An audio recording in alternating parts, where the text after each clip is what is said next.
Cette semaine dans les actualités du monde chrétien, la réécriture de la Bible, la tentative du gouvernement chinois de changer la parole de Dieu et sa représentation choquante de Jésus. Bonjour à tous. Bienvenue à l'édition de cette semaine des actualités du monde chrétien. Je suis Laurent Kinsila. En Chine, écoutez ça. Le Parti communiste est au milieu d'un projet de 10 ans pour réécrire la Bible. Une version qui sera ensuite imposée aux chrétiens chinois. L'un des changements dans cette nouvelle Bible transforme Jésus en meurtrier. Notre envoyé spécial, Jackie Dominique, nous raconte l'histoire. Des chrétiens chinois reçoivent des Bibles pour la première fois. Avec jusqu'à 130 millions de chrétiens chinois déclarés et la croissance explosive continue de l'Église souterraine, il y a maintenant beaucoup plus de chrétiens en Chine que de membres du Parti communiste.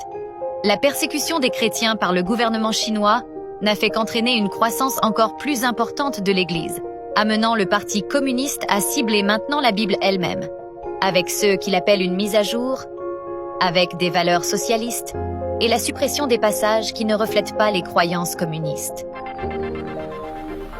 Les Chinois ne se contentent plus de toutes ces tentatives pour forcer les chrétiens à renier leur foi.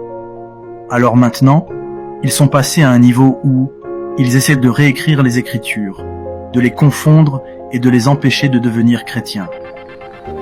Dans un exemple tiré d'un manuel scolaire de lycée, une révision du Parti communiste du chapitre 8 de Jean sur la femme surprise en adultère dit « Jésus a dit une fois à la foule en colère qui essayait de lapider une femme qui avait péché, que celui d'entre vous qui est sans péché lui jette la première pierre. » Quand ces paroles parvinrent à leurs oreilles, ils arrêtèrent d'avancer.